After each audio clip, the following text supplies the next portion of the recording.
Okay, Samir, we are going live.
Hello, ladies and gentlemen.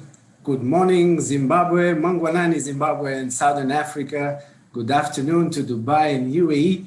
We are glad to host this market-focused webinar today under the topic UAE-Zimbabwe Food and Agribusiness Virtual Forum. My name is Abdulla Momade, and I will be your moderator for today's session. Very happy to be with you today. We are proud to have with us amazing panelists and representatives from Zimbabwe and UAE. And this webinar is proudly organized by Dubai Chamber of Commerce and Industry through the International Office in Mozambique in partnership with DP World, Deed Capital, and Dubai Exports. Special thanks go to our partners and to our fantastic audience here with us today. But before we kick off the session, let me just share a few housekeeping rules. Today's webinar is being recorded. We will be able to share a link with you after the event is complete. We also invite your comments and questions. Please look at the Q&A chat box on the bottom of your screen and leave your comments, leave your questions. We might not be able to answer everything today, but we will make sure that we answer everything by next week. During this webinar, your microphone will be disabled by our virtual host to ensure an optimal and smooth webinar experience. It is recommended to exit all background applications and other inactive web tabs to avoid your internet from overloading. And today's webinar will highlight the UAE and Zimbabwe markets, and it's aimed at understanding the synergies and business opportunities, especially in the food and agribusiness areas. The webinar will have three key moments. The first one with the speeches from our leaders. The second will be our first panel that will be discussing the topic Dubai as an international foods trade hub. And the third moment will be the second panel where we will discuss the food and agribusiness market in Zimbabwe. And now I would like to invite the chairman of Dubai Chamber of Commerce and Industry, His Excellency Majid Saif Al Ghurair, for his welcome remarks. Welcome, sir. Thank you, Abdullah. Good morning, ladies and gentlemen. Honorable Dr. Masuka, Minister of Land, Agriculture, Water and Rural Resettlement of Zimbabwe. Distinguished guests, ladies and gentlemen. On behalf of the Dubai Chamber of Commerce and Industry, it is my honor and pleasure to welcome you all to the UAE-Zimbabwe Food and Agriculture Virtual Forum. We have organized this webinar in response of the growing interest from Zimbabwe public and private sector stakeholders who are keen to do business with their UAE counterpart. Our aim today to provide a platform of knowledge sharing and collaboration between the two business community and explore bilateral businesses opportunity in the agri-business sector. The present of His Excellency Dr. Masuka reflects Zimbabwe's strong interest and commitment in expanding economic cooperation with the UAE. The UAE and Zimbabwe have enjoyed a fantastic trade relation, and especially this trade relation been increasing from year to year. And this is mainly to the focus of the UAE business community and interest of the Dubai Chamber to extend our knowledge and partnership with Zimbabwe. And this is also because the interest we showed, showed from the participation of the President of Zimbabwe in our last JPF forum in Dubai, which is he highlighted the opportunity in Zimbabwe. And we saw, I mean, the business is growing from year to year, and our trade have increased from $490 million in 2011 to $993 million in 2019. But we think there's plenty of opportunity for us also to grow this. I mean, COVID-19 have brought a lot of challenges, but we are in Dubai here. We always look at the other side of challenges. Where is the opportunity lies when we are going through a pandemic? And I think our relation with Africa and especially Mozambique have opened our eye into growing our business relation, and especially when it comes to food security, because the first things, I mean, was a challenging for the GCC country and some of our neighboring country, how we can secure the food supply for our population. And we start looking for a new, new areas and country where we can really fulfill the market with different product. And I think Zimbabwe, where a food basket, one of the food basket of Africa, could be a fantastic partner for the Gulf when it's come to agri-business. Also, the legislation and the government in the UAE have already changed a lot of their doing business legislation in the UAE, where they gave the foreigner 100% ownership of companies, even with outside the free zone area. So this is a fantastic opportunity. Also, there is a lot of investors in the food sector are willing to go abroad and reach African country to do a lot of investment in the agro business. One of the challenges also where countries start looking for new areas is logistic. As you know, when the COVID start spreading around the world, logistic was one of main obstacles in the world. So we thank also with our partner, and UAE company DP World, where they invested heavily in Africa. We're operating ports, warehouses, dry ports, and we know that Zimbabwe is locked land. So there is plenty of opportunity where we can improve the logistic, because logistic becoming a major factor when it's come supplying a lot of product, and especially food. As we know, food product is very perishable and have to be delivered within certain number of days. So we are very much interested to work together. Our private sector is very interested to reach a new market. And the Dubai Chamber of Commerce also, by expanding their network in Africa. Now we have offices in Ethiopia, Ghana, Kenya, and Mozambique, and hopefully we have more offices into the future. So let's work together on the strategy, and let's hope this webinar will highlight on certain different sector and areas and challenges. For us, it's very important to know these challenges so we can, both of us, work on it. We're going to host very soon Expo 2020, and I think that will be a fantastic opportunity. We're going to have also GPF Africa on October. So let's use also, let's be this webinar, like a startup and like a workshop taking us toward the JPF. So we are ready also with those specific challenges we need to address. So when we have the GPF, we have a concrete solution for different problems. And let's hope we meet during that times where our trades really start showing an increase. Distinguished guests, I hope that we will find the forthcoming presentation and discussion to be insightful and productive.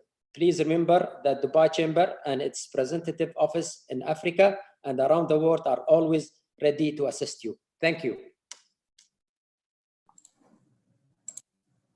Thank you very much, His Excellency Majid Al Ghurair, our chairman at Dubai Chamber of Commerce and Industry.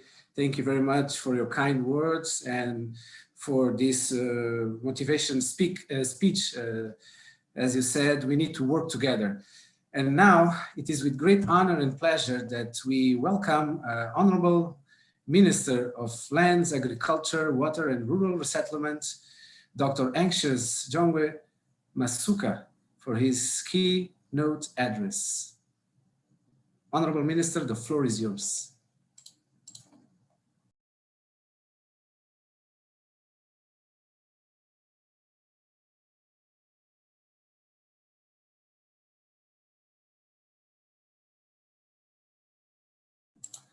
Excellency, sorry, sir, you are on mute.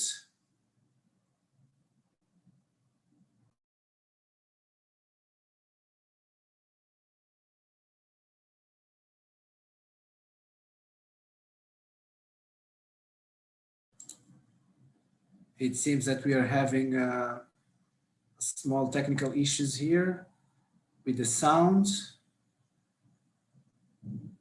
I kindly request the host to, okay. Now, hear me now? Yes, sir. Perfectly. Welcome. Good morning.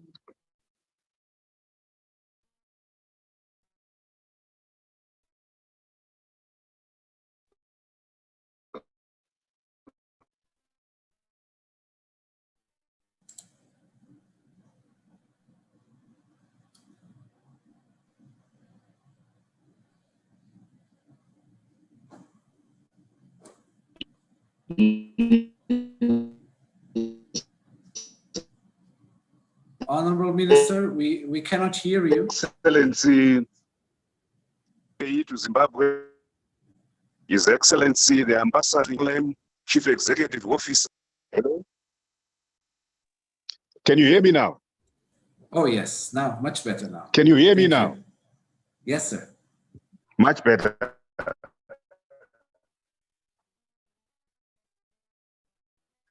Okay. The engineer award for Dubai Exports, Mr. Nikimoyo, Managing Director, JIT Capital Zimbabwe. It is indeed a pleasure to join you on the inaugural UAE-Zimbabwe Food and Agribusiness Virtual Forum. This is truly in our efforts to grow our exports.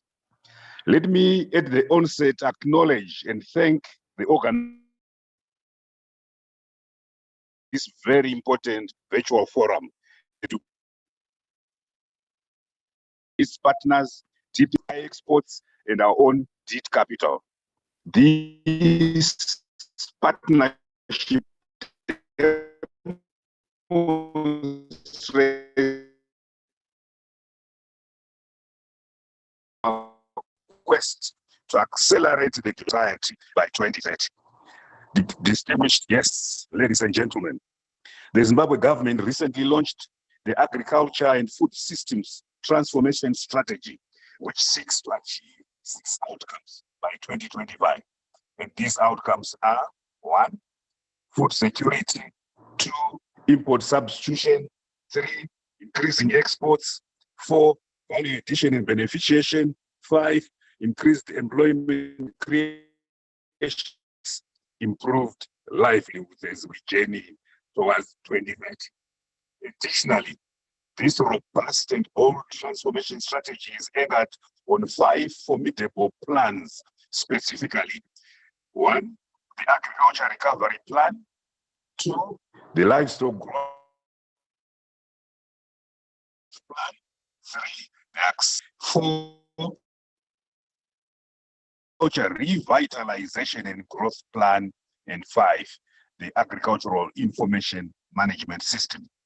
Ladies and gentlemen, these plans are the government of Zimbabwe's unbridled expression in the Second Republic, indicating that indeed Zimbabwe is open for business from seed to fork.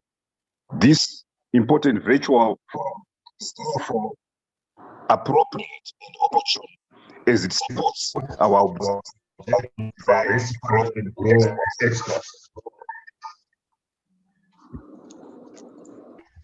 Distinguished guests, ladies and gentlemen. Now that Zimbabwe and the UAE have established full diplomatic relations,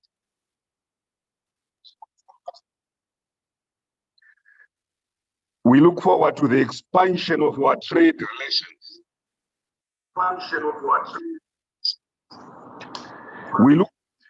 Our President, His Excellency Dr. E.D. Mnangagwa, led a high-powered delegation to the Global Business Forum Africa 2019, organized by the Dubai Chamber of Commerce, and at the invitation of His Highness Sheikh Mokhtoun, Vice President and Prime Minister of the United Arab Emirates and ruler of the Dubai Emirates. The virtual forum builds on this visit's momentum to expand and open new vistas of opportunity for the agricultural sector. Undoubtedly, the delayed traditional support for the food and agribusiness and food systems transformation strategy aims to increase agricultural output to USD $8.2 billion by 2025 and to grow our exports to US $4.2 billion by 2025. Therefore, we envisage accelerated and diversified export growth for flowers, for fruits, for vegetables, and nuts. We also anticipate accelerated exports of tobacco, tea, sugar, among many others. Additionally, we yearn for the export of value-added produce and products in line with our value addition and Beneficiation Trust.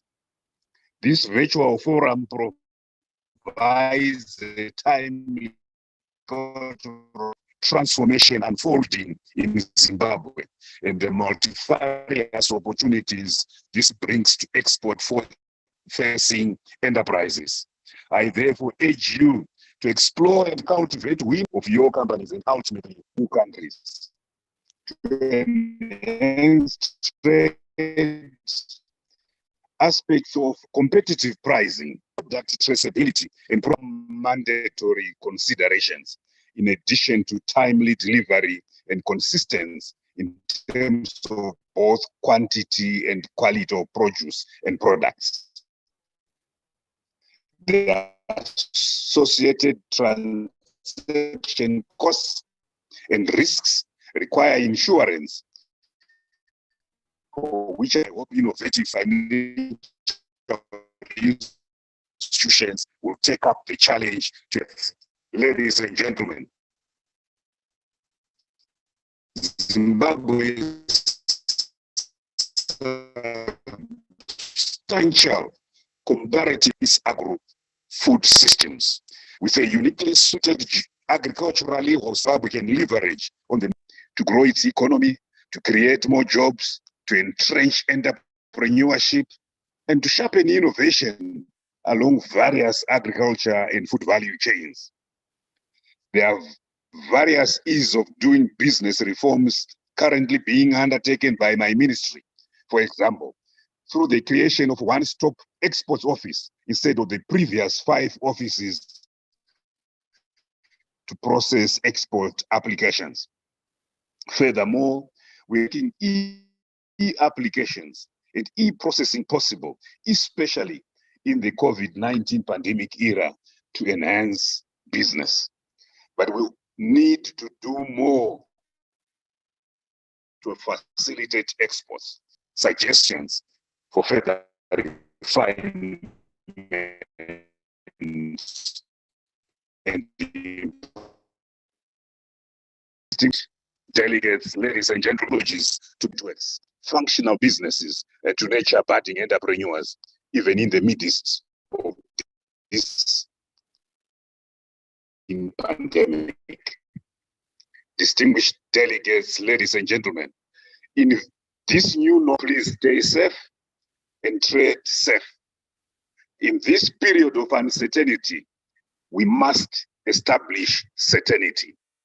Let us build on this unique opportunity to transform our country through innovative trade and market development. I therefore wish you a successful virtual forum. I thank you.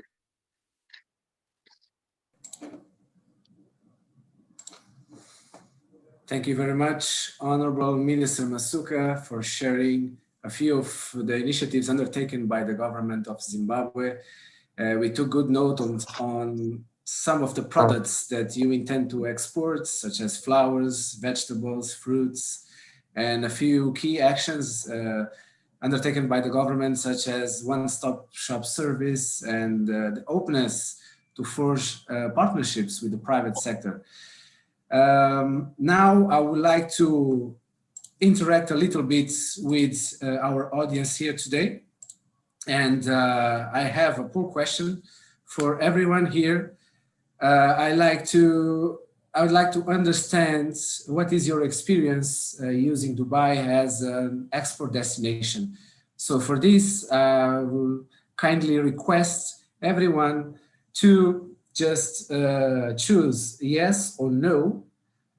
It's a very simple question. This is important for us. I will give you 30 seconds. This will be very important for us to understand what type of audience that we have here today with us. It's just a single choice, one option, just yes or no. Kindly vote. And then I will gladly share the results with you in 20 seconds.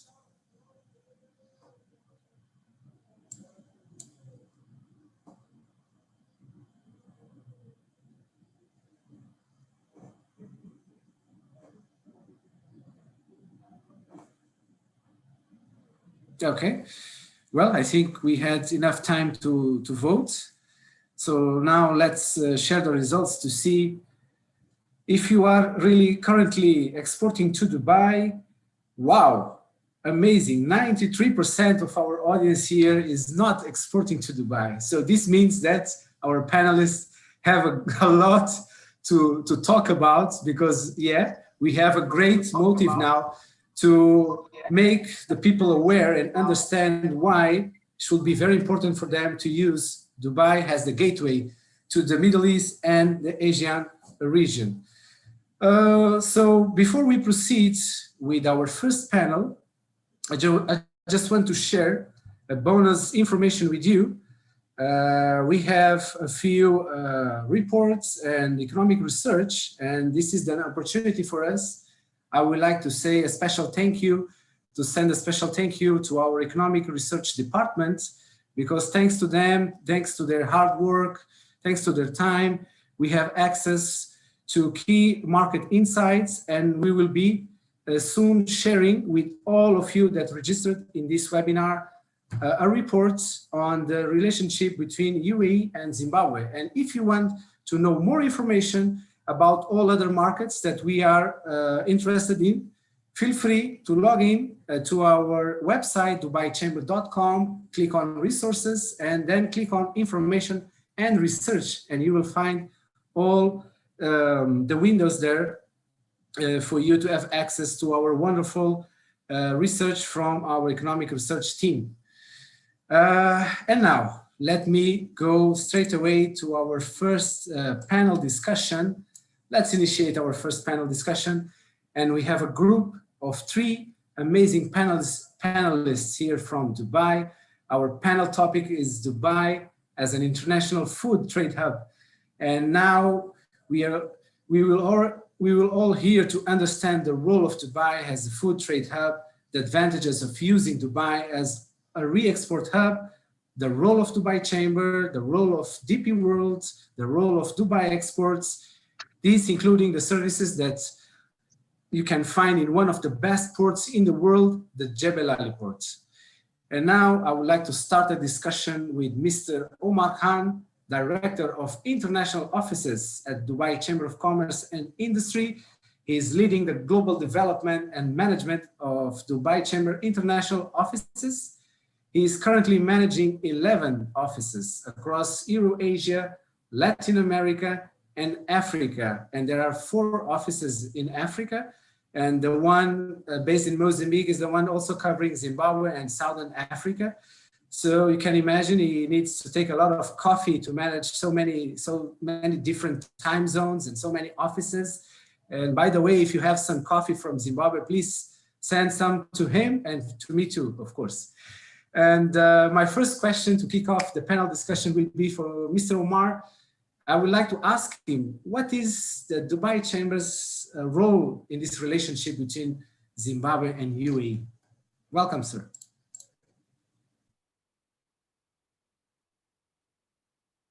You are in mute, sir. Yes. I always make that mistake.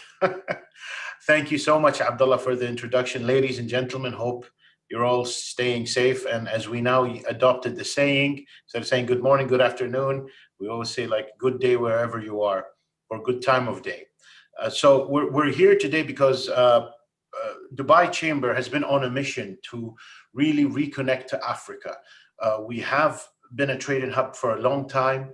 Africa has been close to us, especially in the eastern side and the southern side. And there are historical ties that have kind of withered away over the past few decades. But in the past 10 years, Dubai Chamber has spent about $10 million investing into the connection with Africa. We have done this in numerous ways, including at the apex of our activities, of course, the Global Business Forum series. This October during Expo, as the official business integrator, we'll be very proud to host the next edition, the special edition of Global Business Forum Africa. And we're very proud, as His Excellency, the chairman said that last time, His Excellency, the President of Zimbabwe, graced us with his presence. And these are the connections that we are forging at the top level with the business community and the government sector. And then we're doing events such as this to stay and keep the engagement, to keep Africa and specific countries of great opportunities on the minds of our 240,000, so 45,000 business members. And we are talking to the world and saying, the developed world, come to Dubai and move closer to our regional markets, including Africa. And of course, in the last mile delivery, we decided we need to put the soldiers on the ground, the business soldiers on the ground, to gather the intelligence. Today, the world is full of news. The news cycle is so fast, you don't have time to update yourself in a very meaningful way. Your phones update themselves every day, every minute with software. Humans are so inundated by information, sometimes they close off the information and they leave stereotypes, and especially old ones, in their head. And our job through our international offices is to gather the real news, the real meaningful news, and news that you can act on and actually create synergies, create business, and create prosperity on both sides. So again, it's not news for the sake of news, it's news to create opportunities for both sides. So our offices have now expanded. Of course, we have 4 in Africa, as His Excellency mentioned, 2 in East in Africa, in Ethiopia and Kenya. In the southern region for SADC, we have the office in Mozambique. And in the West, we have Ghana covering the Western region.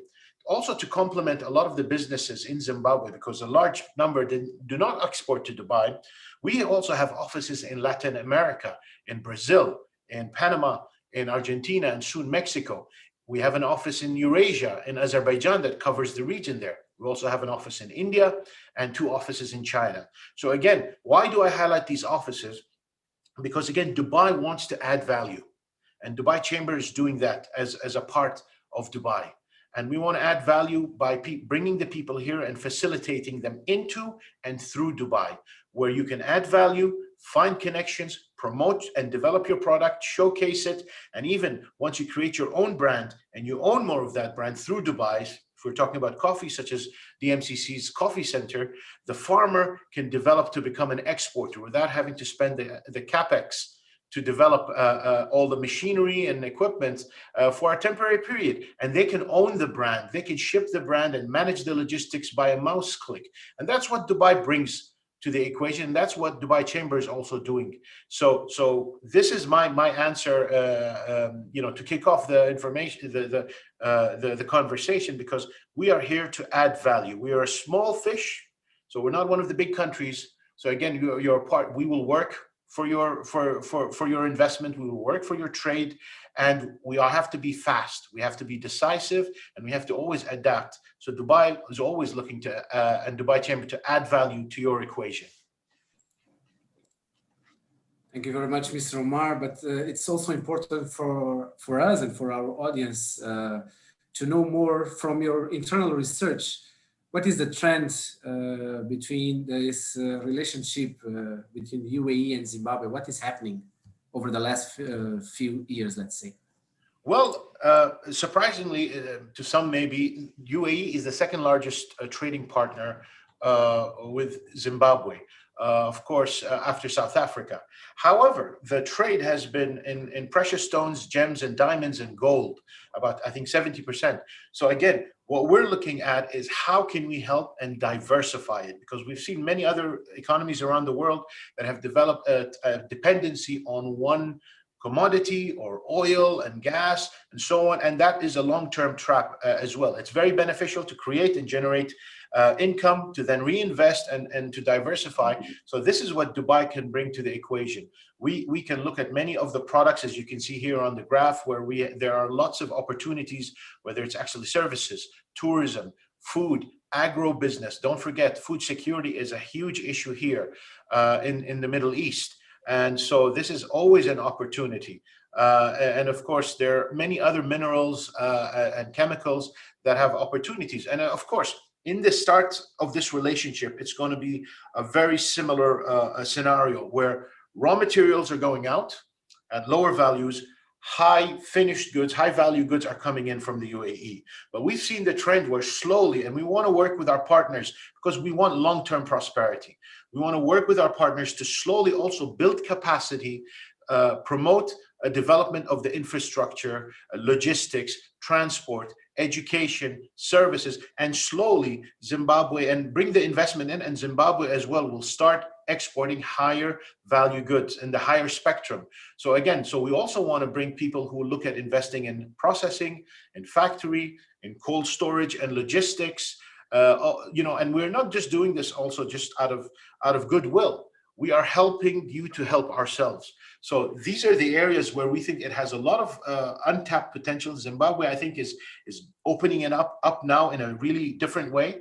And this is where we want to tell our people to get on board now, because we also know the Africa Free Continental Trade Agreement is coming, and we know intra-Africa trade is important. If you look at the Middle East, the population is very little. So again, if Zimbabwe can bring a market to the Middle East, to the UAE, and to Dubai traders, and we're trying to switch their mindsets to actually make them actually, instead of send things from afar and bring things from afar, to actually be in there and supply the market and get used to the market and know it like the back of its hand. So this is where I think there's a lot of opportunities for Zimbabwe. Yes, amazing piece of information. Thank you very much, Mr. Omar, for your key insights on Dubai Chamber's role and on the key trends between Zimbabwe and UAE. Now let me switch over to Mr. Sahoud Al-Khloufi, the Strategic Account Manager at DP World's UAE region. He is one of the first and finest gentlemen that I have had the pleasure to meet from DP World when I start working with the Dubai Chamber. Mr. Sahoud, thank you very much for joining us today. It's a pleasure to have you today with us. My first question to you, I would like you to share with us an overview of your global footprint and especially your network in Africa. Thank you, Abdulla. I would like to welcome all the participants in this webinar. Abdulla, in DP World, we have a heritage to be proud of, growing from a local port operator to a global trade enabler.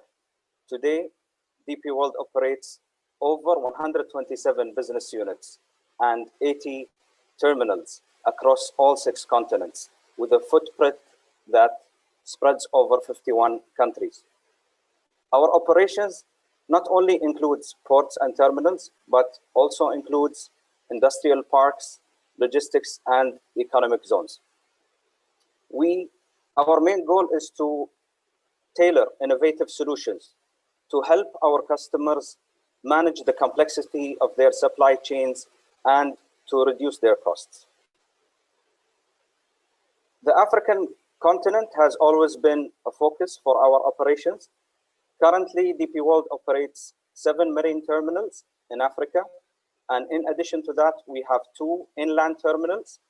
The significantly closest terminals that we run to Zimbabwe are Komati Port in South Africa and Maputo Port in Mozambique.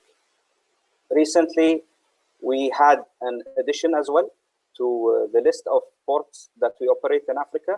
So a couple of days ago, DP World signed an agreement with the Angolan government for a 20-year concession to manage and operate Luanda Port.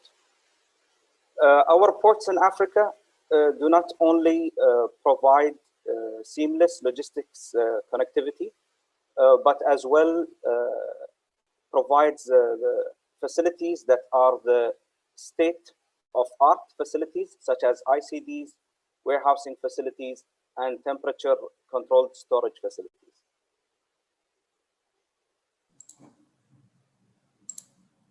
Thank you very much, Mr. Sahoud. Wow, that's really huge operations from DP World, and for our Zimbabwean traders. Of course, you have some ports nearby in Mozambique, the port in Maputo, in South Africa, the Komati Port, and congratulations, by the way, on the new management contract that you got in Angola this week. So now, let me switch over to Dr. Ashraf Ali Mahate, the Chief Economist at Dubai Exports. He is responsible for providing evidence-based advice that promotes a structured and detailed understanding of trade policy in promoting economic growth, diversification and development of Dubai and the UAE. So Dr. Ashraf, PhD in finance. Wow, that should be one day, Abdullah, one day. Yeah, one day I will get there. Welcome, Dr. Ashraf. It's a pleasure to have you today with us. My first question to you, I would like you to talk a little bit about the role of Dubai Exports and the services that you offer. Thank you. Thank you very much, Abdullah, for that wonderful introduction. And it's certainly a pleasure to be here today on this very esteemed panel. Dubai Exports, again, is part of the wider Dubai ecosystem that Omar and Saud both talked about. We are a trade promotion agency, and as such, our role is really to help companies. Our services are largely divided into three groups. The first aspect is called advisory, which deals largely in terms of research, advice, assistance with market entry strategies, supporting with pricing, helping with tenders, dealing with meeting country needs in terms of standards, etc. It's very, very important to understand that when you enter a country, it's important to do it correctly because a mistake can have long-lasting repercussions. And that's why we work very largely with companies on a very practical level, helping and supporting them and making them more likely to be successful in foreign markets. The second part of our work is largely in terms of export promotion. And of course, we do a lot of activities in terms of local and overseas exhibitions, trade missions, and B2B matchmaking. Now here, I'd like to draw attention to the fact that our services are generic, but also very specific. For example, I manage something called the She Trades platform, which is part of the United Nations platform to help women exporters. So here the idea is to create and develop very specific services that assist women, because we know that women exporters have unique needs that need particular services. And this is from our own experience, from the research that we have conducted, and from the long relationship that we have had with United Nations. And as a part of this, we also go out and do outreach. So I've actually done training to women exporters from Zambia, from Ghana, from Rwanda, from Kenya, from Tanzania, and of course, 54 other countries as part of the Commonwealth project. The third part of what we do is advocacy and trade policy. We've been doing advocacy for a very long time. In fact, it increased a lot since 2010, when the food prices increased, we had food security issues, and more recently with the COVID-19 pandemic. In fact, the COVID-19 pandemic has shown that established supply chains are very fragile, and established logistics systems can be easily disrupted. And this is where a lot of our advocacy and on-the-ground work that we have carried out. On a more personal level, I'm also a very strong proponent of free trade, and a lot of the policy work that I've done is how to develop more free trade agreements. Before I conclude, and I think you must be thinking, well, how does this affect me as a company in Zimbabwe? The services we offer are available to everybody.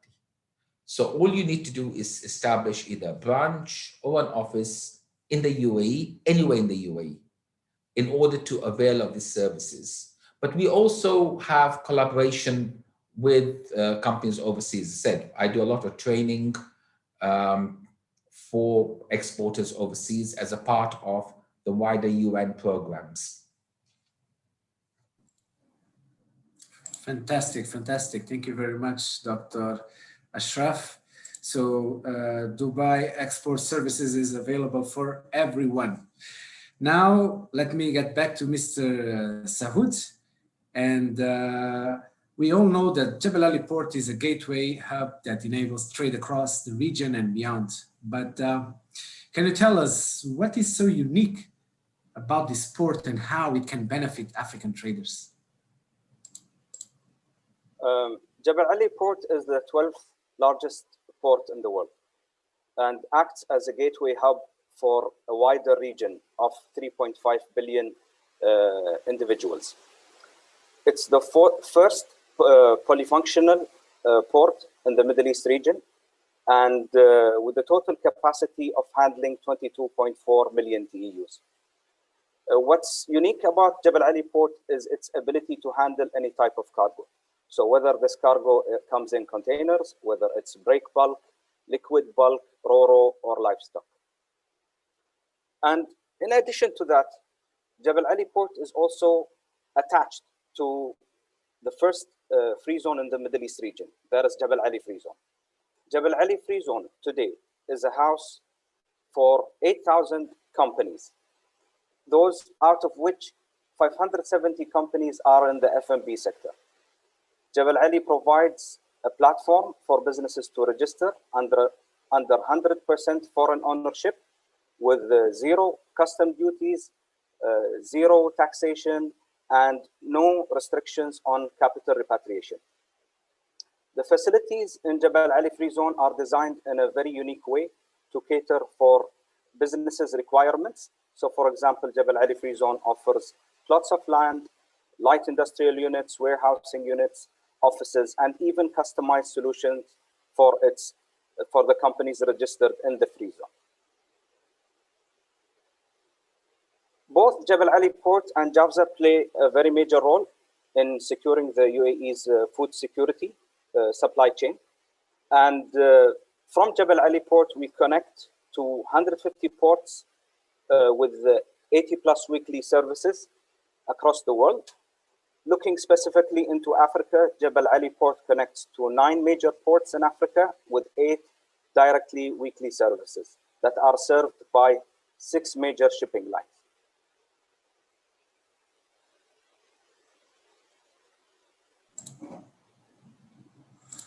Well, that's really amazing, Mr. Sahoud. What a wonderful package of incentives for traders that you have at the Jebel Ali Free Zone. Dr. Ashraf, I'm getting back to you. Can you tell us what can Dubai offer Zimbabwe when acting as a gateway to the MENA and Asian markets, especially in the food and agribusiness areas? See, when I look at food and beverage sector in Dubai, I'm extremely excited because it's a very strong sector. If we look at overall food and beverage expenditure in the UAE, it's estimated to be in the region of about 37 billion. It's grown about 7 billion in 2020, despite the COVID issues. And now one of the interesting things is this is for a country with 1% arable land, which means that bulk of the raw ingredients need to be imported, despite the improvements in terms of growing fruits and vegetables through hydroponics, etc. So what are the drivers? One of the most important drivers that you have 17 million or so tourists coming into the country. Prior to COVID, you have an increasing population base, you have the world's largest airline. So you have a lot of growth potential. Further, the UAE is the hub to the Manansa region, Middle East, North Africa, and South Asia. This is a block of 22 countries with a population of about 2.5 billion, about 30% of the world's population. I think this is really the gateway, the door that gives Zimbabwean farmers or Zimbabwean producers the ability to access the huge potential that we have on the doorstep of Dubai. As my fellow panelists have already stated, Dubai has, or the UAE has, wonderful logistics. It has aspects that can be harnessed. I'll give you one small example. There is something called the AGOA Agreement, Africa Growth Opportunities Agreement, that allows countries such as Zimbabwe to export to the USA tariff-free and duty-free. However, the logistics links, the direct logistics links, do not exist from Zimbabwe to the USA. However, you can come from Zimbabwe to Dubai, Dubai to the USA. Within 24 hours, your products are in the USA and within 48 hours on a shopping aisle or in a shop store anywhere in the US. I think this is the potential we have, not only East, but also West. Now, you shouldn't forget that the UAE is the world's largest re-exporter of fruits and vegetables and a significant player in the horticultural sector. Now, these are the opportunities, but also the Zimbabwean producer needs to be aware of the changing demand that we have from consumers. We have changing demands in terms of lifestyle, a greater demand for packaged foods as we have busier lifestyles, we seek more convenience, a greater demand for organic food, adoption of different tastes and palates, a shift towards more connected, more internet connections, the ability to have track and trace in terms from farm to fork, produce. Consumers actually want to know the whole value chain. So I think we have a tremendous amount of potential, but at the same time, it requires a lot of thought, a lot of planning in order to capitalize this. Now, this is where I think the key is. The key is, I believe that producers and companies in Zimbabwe should consider collaborating with the UAE firms. Why? Because the UAE firms have already got established links, established supply chain, and most important, knowledge. They have been exporting to the 22 Manensa countries. They know the demand, they know what these countries want. So I think really my strategy and my advice to Zimbabwean companies would be collaborate with UAE companies, join, and then synergize and reap the benefits. Wonderful, wonderful, Dr. Ashraf. Thank you very much for sharing your advice and shedding some light on the advantages that Dubai has as a gateway. And Dubai is the world top's F&B re-exporter. So that makes sense for Zimbabwean traders to look with special attention to Dubai. And since that more than 90% of our traders here today with us are not using Dubai, this is the chance they have to start thinking about it and to start connecting with us. And now let me go back to Mr. Sahoud again. Mr. Sahoud, my third question to you is, how is the trade between the UAE and Southern Africa region, and where do you see the potential of growth? Abdullah, let's begin with having a look at the bigger picture.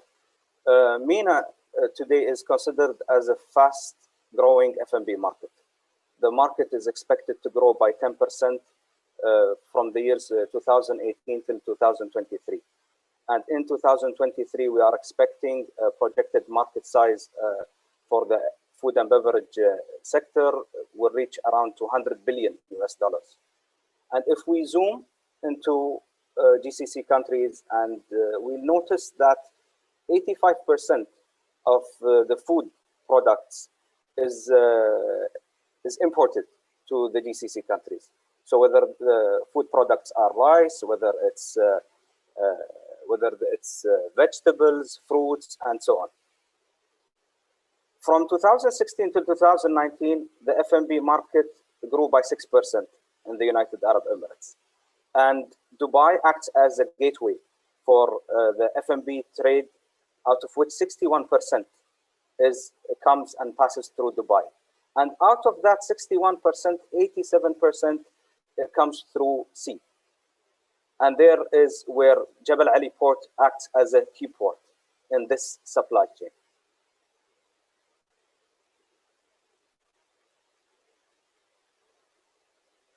Can we move to the next slide, please?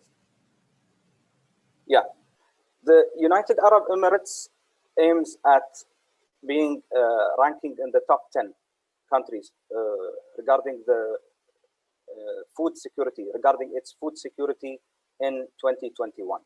And based on the National Food Security Initiative, DP World have, I would say, anticipated capabilities and anticipated certain F&B products, therefore have designed and dedicated a specific F&B cluster in Jebel Ali Free Zone.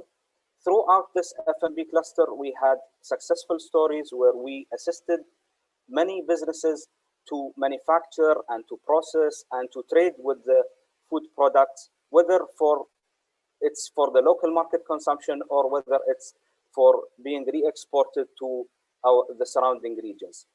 And for example, today we have in Jebel Ali Free Zone a fish farm, we have a sugar refinery, companies whom are processing food, whom are packaging them and being labeled in the free zone. And we have, as Umar mentioned earlier, DMCC, tea trade center, tea and coffee center as well. So Abdullah, I just wanted to emphasize that a real potential lies in Jebel Ali ecosystem.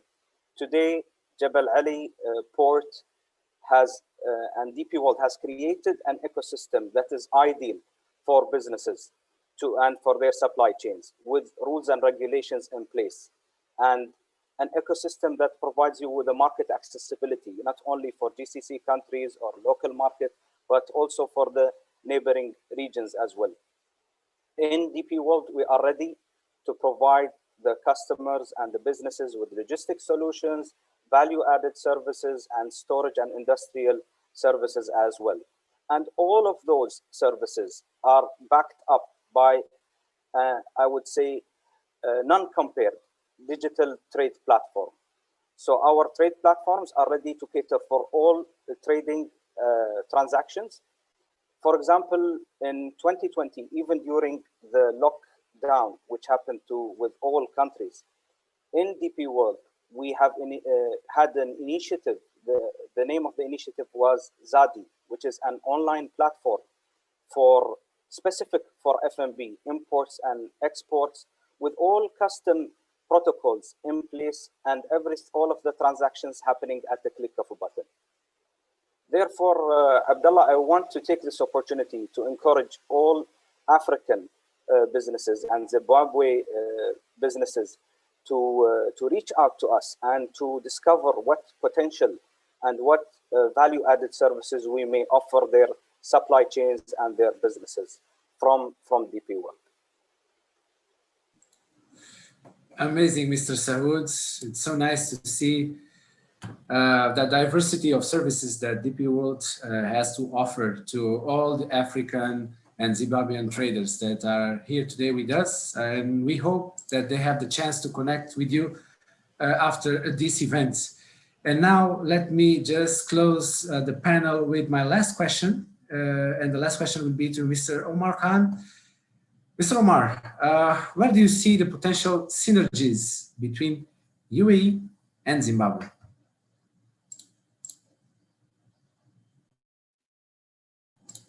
Again on mute. The mic mute. I need to put a big sign on my wall. But as Dr. Ashraf pointed out, again, this is a long-term relationship and it's a stepping stone. So step one is using Dubai as a trading hub to get more experience, more contacts, and bridge the gap where you can, in the time that you have now, in the near future, export and expose your product as far as the US, Japan, and wherever you need to take it. So that's step one in the evolution. Step two, as Saud was talking about, the value addition. You can work with DMCC, with the Jebel Ali ports or private partners, or directly yourself to slowly take over a part of the value chain. Because if you look at coffee, I think it's like 1% or a few cents per dollar that, let's say, Ethiopian growers, I think one of the ministers mentioned that's what they're getting. So again, food is something now, even with a shutdown, is extremely important. So you're looking at the agro-processing, manufacturing, but step three is that we want to get partners in there. There are lots of opportunities in agribusiness, and we are ready to consume these products as well. And why not own it as well, in terms of partnering with somebody and investing? And then, of course, you get the markets. So you go from trade to value addition, And then you get co-partners and investors where you, instead of you're doing the value addition in the long term in DMCC, you can open your own factory with a partner from Dubai, which is the ideal case that we also are encouraging our partners to do. So there's different parts of the evolution. But if you go to the last slide, where we're talking about the value chain here, and part of our research, we looked at the logistics and agro-processing value chain. Yes, as mentioned, there are gaps. Yes, Dubai will be able to fill the gaps in the first few years, and eventually every country and economy evolve. So there are areas that you can look at the gaps, and these gaps or weaknesses in the system are opportunities. So these are opportunities where we can also get investors to partner and plug in the supply chain and be the part of the evolution, all the way up to, like as mentioned, you know, from farm to fork. So this is also the final stage of the evolution, because this is what we want to bring, and not just logistics, not just manufactured goods or medical goods being manufactured. If you look at the gaps, whether it's in communication, advertising, social media capabilities, promotion, there are so many different gaps that Dubai has a lot of strength in, and because we have diversity, people from all over the world, that they can also do education, training, call center, services. We were just doing an event with Israel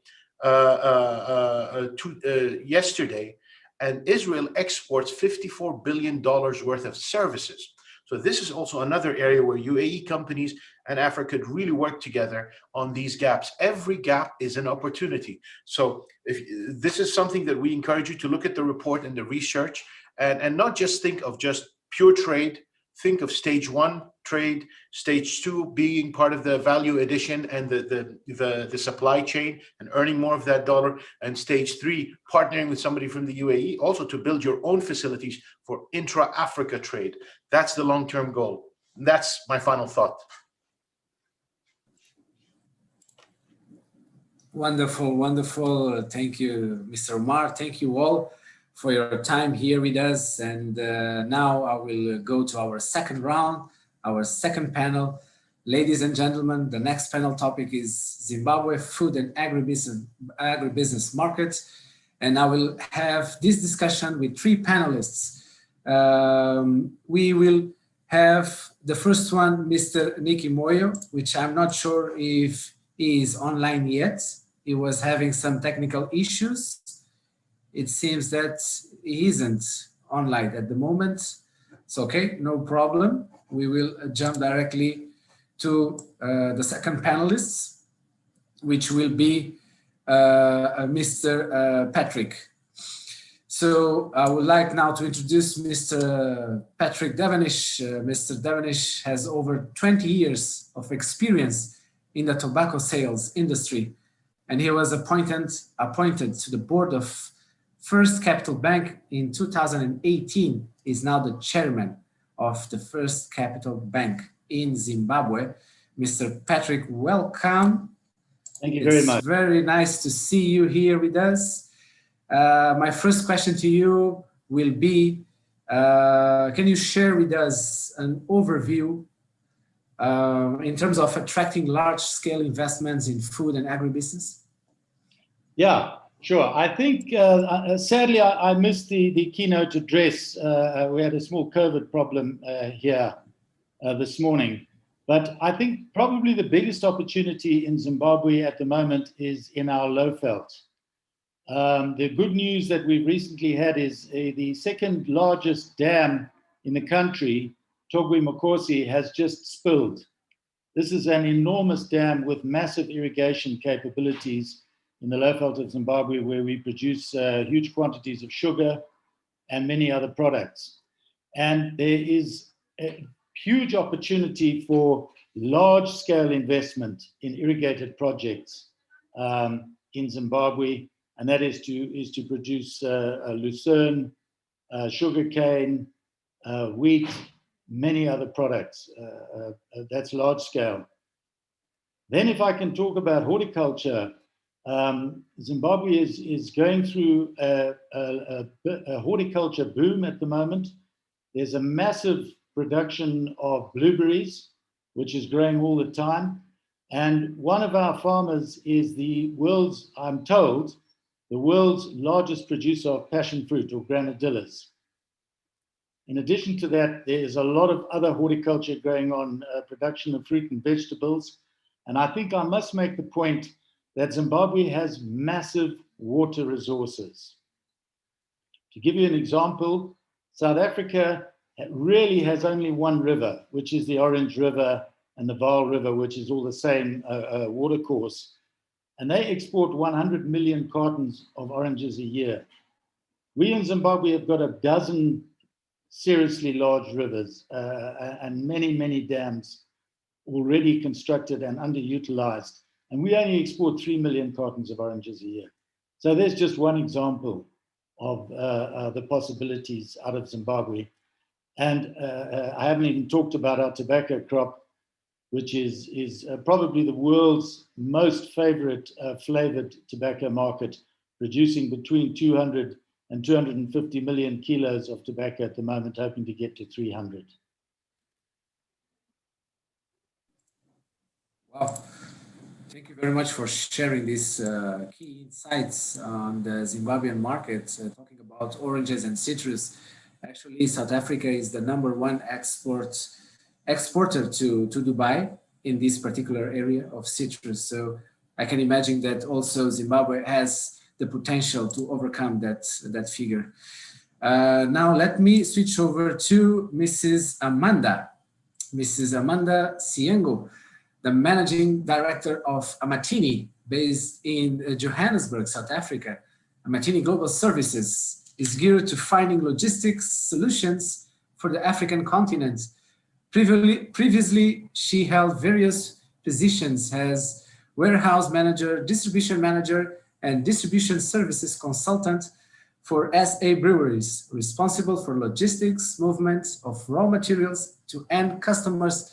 So this means that she is all about logistics. Welcome, Mrs. Amanda. Pleasure to have you today with us. My first question to you, it's what's the role of intermodal solutions in facilitating the expansion of food and agribusiness trade between, for example, Zimbabwe and UAE? Thanks, Abdulla. I think firstly, let me greet our esteemed panelists as well as our guest. I thought this was going to be an exciting webinar. And as I'm listening more and more to it, it's getting even more exciting.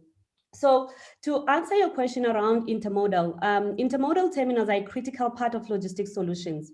We're talking about the agribusiness right now, and it's quite key, therefore, to say, how are we going to move this cargo? So intermodal terminals serve as hubs, and I think we were talking about hubs earlier as well.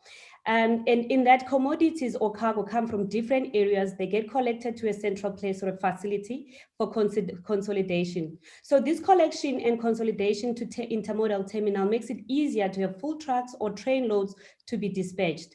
And of course, the alternative, and I'm monitoring the question as well, is that you could have individual farmers or cargo owners trying to send their cargo on their own. But however, if we use intermodal terminals, then you've got the benefit of efficiencies. Now, over the last few years, there's been an increased usage on shared intermodal terminals locally and internationally. And these terminals are often found inside the terminal itself or outside. And in this case of Zimbabwe, could be interland. And the reasons, of course, is that you want to create logistics solutions that have synergy, that create integration of the region, as well reduce the cost of logistics. So a great illustration of intermodal and the use of intermodal terminals will be the creation of a hub in Rutenga or in Zimbabwe, where you've got connection by road as well as rail to the port of Maputo, which has got capacity. Now, using DP World terminals vessels, you ship the cargo to the port of Dubai, such as Jebel Ali, and which is another big hub for distribution. And I think that was illustrated earlier as well, to different destinations and markets. Now, what that does, it creates shorter access to market in time and cost. So that's why you would have intermodal terminals as a logistical solution, Abdul. Wow. This was a great lesson for me too. Thank you very much for sharing this. We are always learning. Let me get back to Mr. Patrick. We all know that Zimbabwe is a unique agriculture-oriented country. But tell us, from your point of view, what is so unique about this country and how it can benefit the UAE food and agribusiness? Well, I think I'd like to start with our Ministry of Agriculture.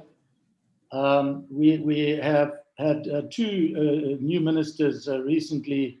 Sadly, Parent Shiri, the previous minister, was a victim of COVID, so we lost him. He was doing a superb job in turning around Zimbabwean agriculture, but we've been very fortunate to have Dr. Anxious Masuka take over as the new minister. And I think that one of the key messages we need to get across is that Zimbabwe truly is open for business, and there are many, many opportunities to be taken advantage of. And I think that the important thing is these have to be big deals. We need people with capital to come in and take opportunities of these vast tracts of land and this huge amount of water. So there's no shortage of water in this country. And then I'd also like to talk about the very large skills base, starting off at the farm labor level, where we have exceptionally talented farm labor, moving through lower management, upper management, and all the way to the really skilled guys who know how to manage a 3,000 or 4,000 hectare estate and produce vast quantities of product. Our chicken industry in this country is huge. We produce a large amount of chicken. We have a very big beef business. I know the Middle East is not great on pork, but we have some very big pork businesses in this country. So I truly think that sort of at a corporate to corporate level and a corporate to government level and a government to government level, there's just so much opportunity in this country, and the people have got to come and take advantage of that. Thank you once again, Mr. Patrick, for sharing your thoughts on the role of the Zimbabwean government and the fact of Zimbabwe having people with skills in this particular area is also very beneficial for the economy too, and to attract investors. Mrs. Amanda, just let me, you've mentioned in my first question the intermodal scheme or projects, but I've heard about the Rutenga intermodal terminal in Zimbabwe, and this project links to the Maputo corridor in Mozambique, for example. We have the DP World Maputo managing that port. Can you elaborate more about this Rutenga project? Thank you, Abdul. Can you show that slide, Abdul, of this? Yeah, that's it exactly. Sure, that's it. Yeah. Thank you so much. So if you look at the map of Southern Africa, you can see that Zimbabwe is strategically located as a land-linking country for the SADC. And that's a great way of seeing Zimbabwe instead of thinking of it as landlocked. So Zimbabwe borders on Zambia, Mozambique, South Africa, Botswana, and stretching to Namibia and Angola. So it is actually land-linked. So the proposed Rutenga dry port is located on the Mwenezi region and is strategically located on the north-south corridor. The closest port is the port of Maputo, which is approximately 690 kilometers. There is rail corridors that have capacity for much more cargo, as well as DP World Maputo that has got capacity to actually move cargo. Now, the Rutenga facility is poised not only to be an intermodal terminal, but a special economic zone that can handle other commodities from other sectors such as coal, chrome, automotive, and containers. And the terminal itself is going to have warehouses, value-adding facilities, cold chain storage facilities. And that talks directly to the capacitating logistics for the agribusiness. So logistics infrastructure, Abdul, is quite key in making sure that the agriculture sector and the business grows. And we know the benefits if we can get the infrastructure and the agricultural sector business growing are quite big. I mean, we're talking about creation and growth of farmers. We're talking about creation and entrepreneurial businesses coming up, creating employment, increasing the GDP of the country, uplifting the standards of living, and many other social economic benefits that can be gained, but just by improving how we do logistics and business. That's great, awesome. Thanks for sharing this piece of information on the Rutenga Intermodal Terminal, which is strategically located in Zimbabwe and has connections with South Africa and Mozambique too, through the Maputo corridor. Let me get back to Mr. Patrick for the third and last question. How large, Mr. Patrick, is the potential for agribusiness, food and or the agribusiness sector in Zimbabwe? What are the potential growth areas of interest to Middle East markets, for example? Well, I don't know if I can put a number on it, but I would think it's in the billions, in the $5 to $10 billion. The tobacco industry is $1 billion industry already. So I see huge opportunities in protein, as I said, chicken farming, fish farming, beef farming. I think row cropping, grain crops, there is enormous opportunity. And in horticulture as well. I think there are really, really big opportunities. You just have to come to Zimbabwe to see what happens when things are allowed to grow. And it really is happening incredibly quickly. Milk products are all of a sudden starting to take off. There's a lot of people producing dairy. And I'd also like to mention, which maybe doesn't need to be said, but I think it's important to note that Zimbabwe has very strong agriculture infrastructure in terms of equipment availability. You've got all the big brands, your John Deere's, your Massey Ferguson's, et cetera, represented here. We have large fertilizer companies, we have large agrochemical companies, and these are all well distributed throughout the country. So when you come to Zimbabwe to farm, you can get land, you can bring your capital, the equipment is here, the expertise is here, and with what this meeting is bringing in terms of trade, I think that really does close the circle. Yes, actually, we need to plan a visit to Zimbabwe. Let's see if it will be possible for us to visit this great nation. Maybe has a team. Maybe I will take also, I will invite Dr. Ashraf. He's smiling a lot. I think he wants to see the coffee crops. So. We want so to host you here. I was invited to do a training course there last year. By Zimtrade. Oh, the Zimbabwean Exports Agency, right? Zimtrade. Yes, Zimtrade. Fantastic, fantastic. Let me now get back to Mrs. Amanda and her last question. Can you please briefly share opportunities for smart logistics and cold chain logistics in terms of partnership opportunities between the Southern Africa community and, of course, our local investors in UAE? Thanks, Abdul. I think the previous panelists have also indicated and shared the opportunities around smart logistics and cold chain logistics. And innovation and technology around logistics is improving almost all the time, because now it's shaping the way cargo is moved and how it's received. And I think an example was made where you can move something from Zimbabwe, get it to Dubai, Jebel Ali, and get it to the US within 24 hours. So that's what we're experiencing and seeing right now. So the smart logistics continue to create that visibility and transparency of the value chain from the farm all the way to the end destination. So the opportunities as I end of as well, Abdul, and to the attendees is that the opportunities are not only just in logistics and in the agricultural business. To develop these solutions we're talking about today, around infrastructure, around education, around solar and energy and water cultivation and a lot of other things, they're just immense, and it's up to us right now to just take, you know, those opportunities and run with them.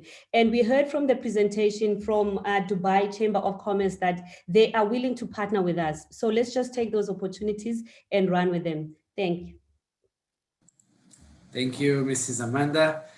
Indeed, there are a lot of opportunities to explore, and let's hope that we can really promote a few partnerships starting from this year.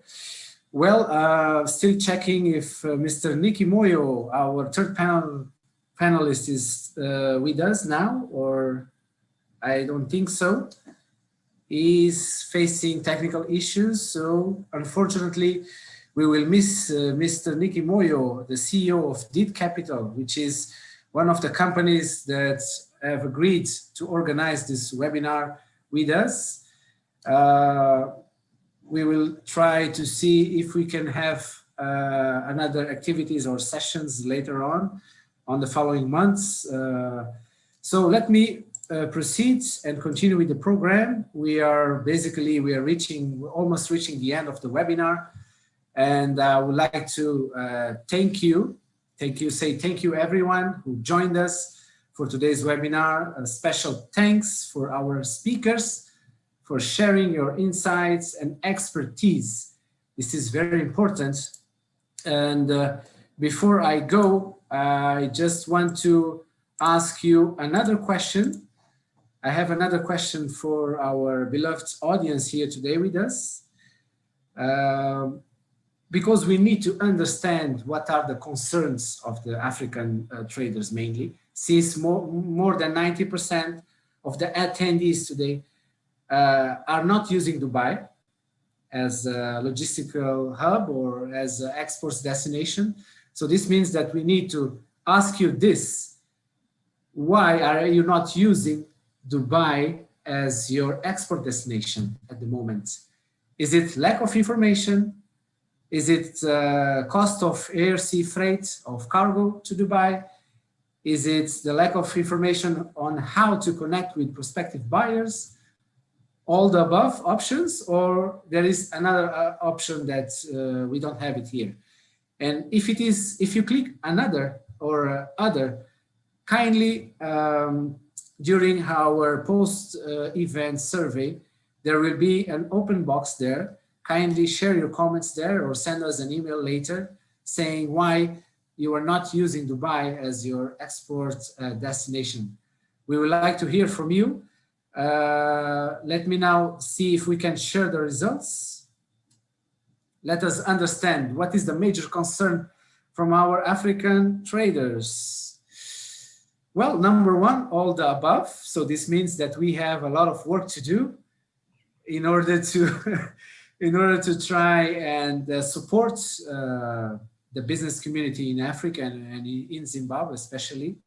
So we have 36% lack of information on how to connect with prospective buyers in Dubai. Okay, this makes sense. And just let me assure you that following this webinar, we will do some follow-up activities with our partners, and we will get back to you, to everyone who is registered in this webinar, to try to bring you some answers and to support you on your major concerns. This is a promise that I'm making here today.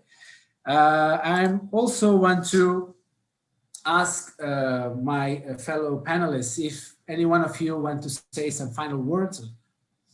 This is your opportunity. Mr. Omar, please. You were the first one to raise the hand.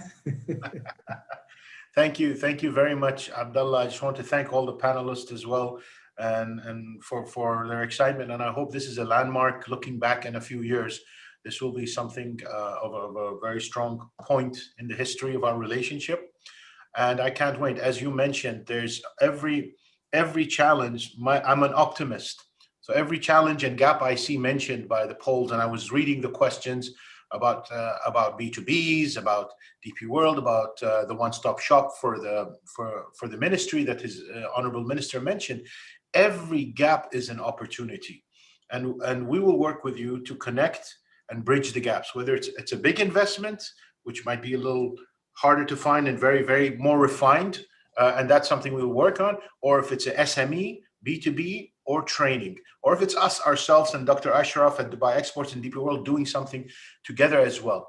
So this is our commitment. We've already spent $10 million on promotion and connecting to Africa and really having a continuous story, not a one hit and then a gap and a one hit no. And we are seeing the trends. We are knowing more people. We're seeing some of the same faces. Every time we meet, we're now more familiar. It's not starting from zero every year. So that shows us that we are getting there. And we want to continue to be a part of the story of Africa rising. And of course, and it's not just going to be rising. I always say it's going to be at 35,000 feet soon and cruising. And we want to be there with you. Thank you. Thank you very much, Mr. Omar. I see Dr. Ashraf also wants to say something. Thank you. Thank you. And I actually want to echo exactly what Omar Khan said. You have to grab the opportunity. You have to make relationships. I think this is the first step of a long journey and a very fruitful journey where success comes through collaboration. I think there's a lot of knowledge, there's a lot of experience, and the fastest way of reaping these fruits, pardon the pun, is to actually work together. But one of the things that I want to touch upon, and I know there's in the audience, there's some UAE companies as well as some companies from other regions. The African Continental Free Trade Agreement is a game changer. For me, this is a huge thing. It's huge for a number of reasons, not only because of the 54 countries that have already signed up to it, not only because the African Continental Free Trade Agreement will be $3 trillion when fully implemented, not only because it's going to lead to elimination of 97% of the 6-digit HS code tariff lines, but for me, it's going to be a huge opportunity to show that when you actually collaborate with UAE companies, they can also export to Africa, right? Just as you can use Dubai to export to the region. And one other thing, one little parting thing, which I don't think we had the time to talk about, and inshallah later on, Abdullah, you might want to look at this, is that 28, roughly about half the countries in Africa are actually members of the Organization for Islamic Countries.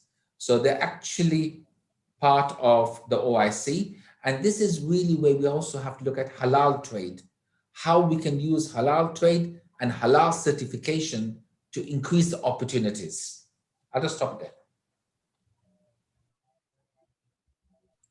All right, thank you very much, Dr. Ashraf. I'm just checking here some of the questions that we have from our audience. It seems there is a question about the startup, the Dubai startup or smart entrepreneur competition. Maybe I would like to call Mr. Omar if he can say something about this. Yeah, so just to finish, because I was going through the questions one by one.